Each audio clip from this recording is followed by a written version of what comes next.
நம்மளுடைய புது gas stove 3 burner உள்ள கேஸ் ஸ்டவ்.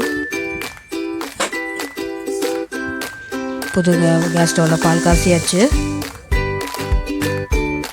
நம்ம கலந்து வச்ச இன்ஸ்டன்ட் இட்லி மாவில் இட்லி சூப்பராக மிருதுவாக நல்லா புசு புசுன்னு செஞ்சாச்சு.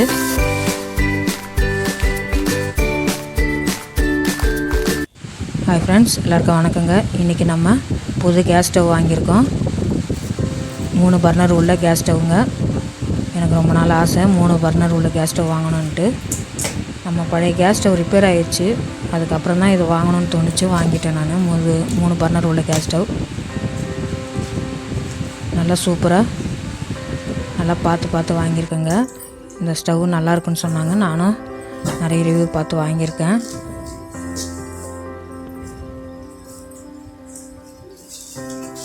வாங்க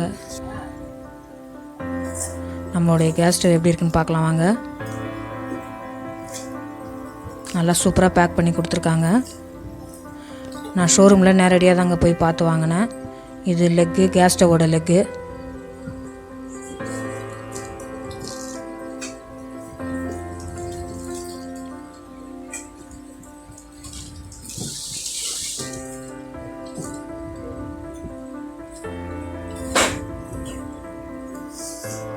நல்லா பக்காவாக பேக் பண்ணி வந்திருக்குங்க. நான் டைரெக்டாக தான் போய் வாங்கிட்டு வந்தேன் ஷோரூமில்.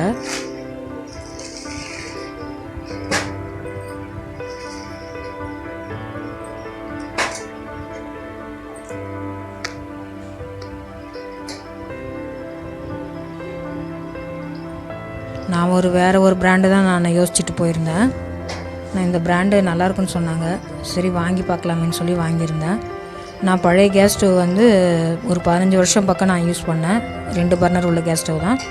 நான் கேஸ் வாங்கும்போதே வாங்கின கேஸ் ஸ்டவ் இது வரைக்கும் நல்லா தான் ஒர்க் ஆகிட்டு இருந்தது. இப்போ தான் பர்னர் ஷேக் ஆகுதுன்னு சொல்லிட்டு நம்ம வேறு கேஸ் ஸ்டவ் வாங்கணும்னு யோசிச்சுட்டு இருந்தேன். ஆனால் நான் வாங்கும்போதே 3 பர்னர் உள்ள கேஸ் ஸ்டவ் தான் வாங்கணும்னு நான் யோசிச்சுட்டு இருந்தேங்க. அந்த ஆசை இப்போ தான் நிறைவேறியிருக்கு எனக்கு. இதில் 3 பர்னரு, ஒரு ஜம்போ பர்னர், ஒரு மீடியம் பர்னர், ஒரு ஸ்மால் பர்னர் இருக்குங்க.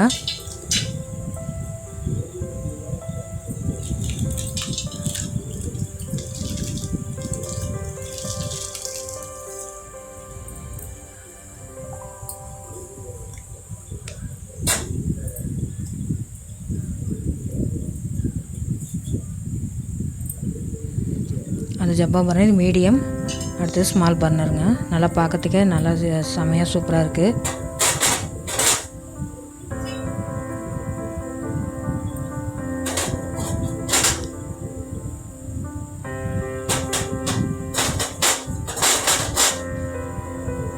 இப்போ நம்ம கிச்சன் மடையில் எடுத்து வச்சு எப்படி இருக்குன்னு பார்க்கலாம்.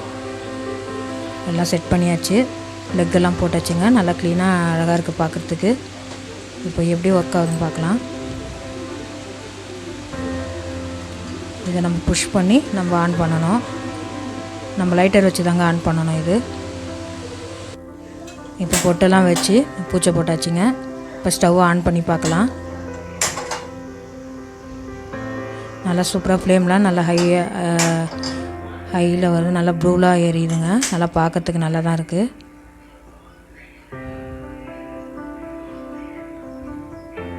நல்லா ஃப்ளேம் உயரமாக வருதுங்க. முதல்ல நம்ம பால் காய்ச்சிக்குவோம். புது ஸ்டவ்வில் நம்ம பால் காய்ச்சிக்கிறது பெஸ்ட்டு, நல்லது.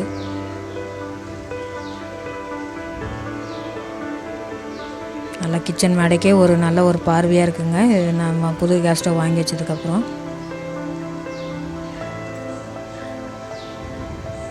பால் பொங்கி வருது. அவ்வளோங்க, நம்ம புது கேஸ் ஸ்டவ் வாங்கி வச்சு பால் பொங்கி பூஜை போட்டாச்சுங்க. நம்ம புது கேஸ் ஸ்டவ் எப்படி இருக்குன்னு பார்த்து சொல்லுங்கள்.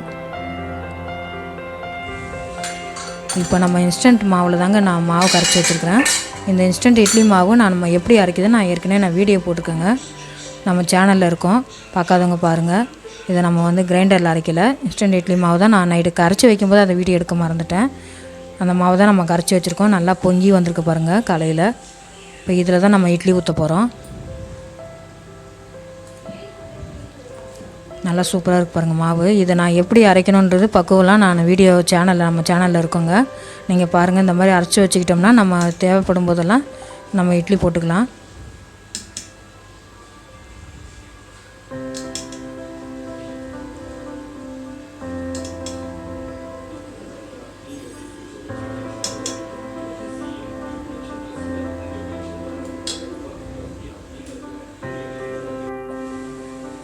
பாருங்கள் நல்லா புசு புசுன்னு எழும்பி வந்திருக்கு.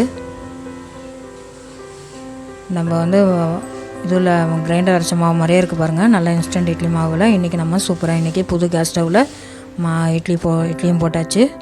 நல்லா கிளாத்தில் ஒட்டாமல் நல்லா சூப்பராக வருது பாருங்கள்.